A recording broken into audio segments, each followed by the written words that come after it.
दोस्तों, आज के इस वीडियो में हम जानेंगे कि मार्क मैथ्यूज ने भारत के भविष्य, ग्लोबल मार्केट्स, एआई और निवेश के नए दौर पर क्या कहा और क्यों उन्होंने कहा कि भारत ना पीछे है, ना धीमा, बस थोड़ा आराम कर रहा है।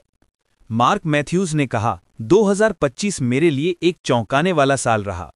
उन्होंने बताया कि उन्हें लगा था कि इतने शानदार 2023 और 2024 के बाद 2025 में बाजार को ठहरना चाहिए था, लेकिन हुआ उल्टा।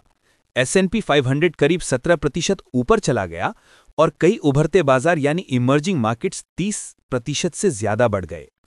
मैथ्यूज ने मुस्कुराते हुए कहा, अब अगले साल क्या होगा, ये अनुमान लगाना और मुश्किल हो गया है। अब बात भारत की। उन्होंने कहा कि भारत ने 2025 में करीब 11 से 12% का रिटर्न दिया, जो बुरा नहीं बल्कि अच्छा प्रदर्शन है। लेकिन चीन जैसे देशों की तेज वापसी ने भारत को थोड़ा पीछे दिखा दिया। मैथ्यूज बोले, भारत कमजोर नहीं है, बस थोड़ा ठहर गया है, और जब भारत रुकता है तो उसके बाद और तेज उड़ान भरता है।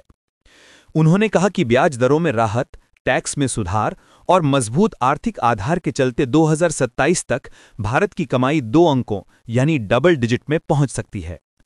मैथ्यूज ने कहा, हां, इस साल भारत का बाजार थोड़ा उबाऊ रहा है, लेकिन उन्होंने तुरंत जोड़ा, ऐसा ठहराव भारत के लिए अच्छा संकेत है। उन्होंने 1991 के आर्थिक सुधारों का उदाहरण दिया और कहा, भारत हमेशा मुश्किल वक्त के बाद और मजबूती से निकलता है, यानी आज जो उबाऊ मार्केट दिख रहा है वही कल की नई ग्रोथ स्टोरी बन सकता है। कई लोग सोचते हैं कि अमेरिका में एआई को लेकर एक नया बबल बन रहा है, लेकिन मैथ्यूज का जवाब साफ था, नहीं। उन्होंने बताया कि एआई कंपनियां जैसे एनवीडिया अभी भी 33 गुना फॉरवर्ड अर्निंग पर ट्रेड कर रही हैं, जो साल 2000 के .com बबल के 50 गुना से काफी कम है। उनका कहना था कि एआई में निवेश से पूरी दुनिया को फायदा होगा, चाहे बड़ी टेक कंपनियां इस पर भारी खर्च क्यों ना कर रही हों। उन्होंने कहा, जैसे इंटरनेट से हम सबको फायदा हुआ था, वैसे ही एआई का लाभ भी हर किसी तक पहुंचेगा। भारत के भविष्य पर बोलते हुए उन्होंने कहा, भारत की सबसे बड़ी ताकत उसके लोग और उनका जोश है।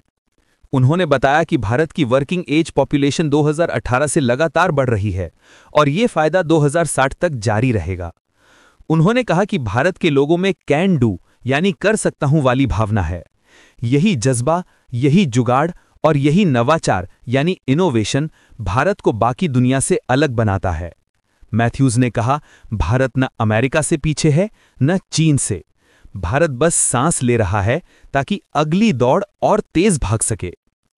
उन्होंने अंदाजा लगाया कि अगले 12 महीनों में करीब 15% रिटर्न और 2027 तक 16 से 18% अर्निंग्स ग्रोथ देखने को मिल सकती है। यानी भारत की कहानी अभी खत्म नहीं, बल्कि असली अध्याय तो अब शुरू हो रहा है। अमेरिका के साथ ट्रेड टैरिफ पर उन्होंने कहा, यह कोई बड़ा मुद्दा नहीं है। भारत का अमेरिका को एक्सपोर्ट सिर्फ जीडीपी का 2 से 3% है, इसलिए यह ज्यादा राजनीतिक मामला है। उन्होंने कहा कि कमोडिटीज यानी तेल और धातु मंदी में है, जो भारत जैसे उपभोक्ता देशों के लिए फायदा है। लेकिन सोने को लेकर उन्होंने कहा, गोल्ड हमेशा भरोसेमंद रहेगा। पिछले 100 सालों में सोने ने डॉलर में लगभग 5% वार्षिक रिटर्न दिया है।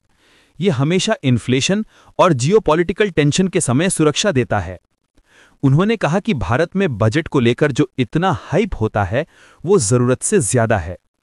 उन्होंने सुझाव दिया कि सरकार को चाहिए कि प्राइवेट कंपनियों को कमाने की आजादी दे और विदेशी निवेश पर टैक्स घटाए। उन्होंने कहा, अगर भारत को बाकी उभरते देशों से मुकाबला करना है तो टैक्स स्ट्रक्चर को और आकर्षक बनाना जरूरी है। मैथ्यूज मेरा आखिर में कहा कि अगर किसी ने 2005 में भारत में $100 लगाए होते तो आज उसकी कीमत लगभग $1800 होती, जबकि चीन में ये $300 और अमेरिका में $2700 होती। उन्होंने कहा, भारत ना ज्यादा महंगा है, ना नजरअंदाज किया गया है, वो बस शांत होकर अपनी रफ्तार से बढ़ रहा है। और अंत में कहा, भारत की कहानी अभी खत्म नहीं, ये तो बस शुरुआत है। तो दोस्तों, अगली बार जब कोई कहे कि मार्केट उबाऊ हो गया है तो याद रखिए, ठहराव के बाद ही उड़ान आती है। अगर आपको मार्क मैथ्यूज की ये सोच पसंद आई हो तो इस वीडियो को लाइक करें, शेयर करें अपने इन्वेस्टमेंट ग्रुप्स में और सब्सक्राइब करें चैनल को, ताकि आप भी हर मार्केट अपडेट सबसे पहले जान सकें। धन्यवाद और मिलते हैं अगले वीडियो में, जहां बात होगी भारत की अगली ग्रोथ वेव की।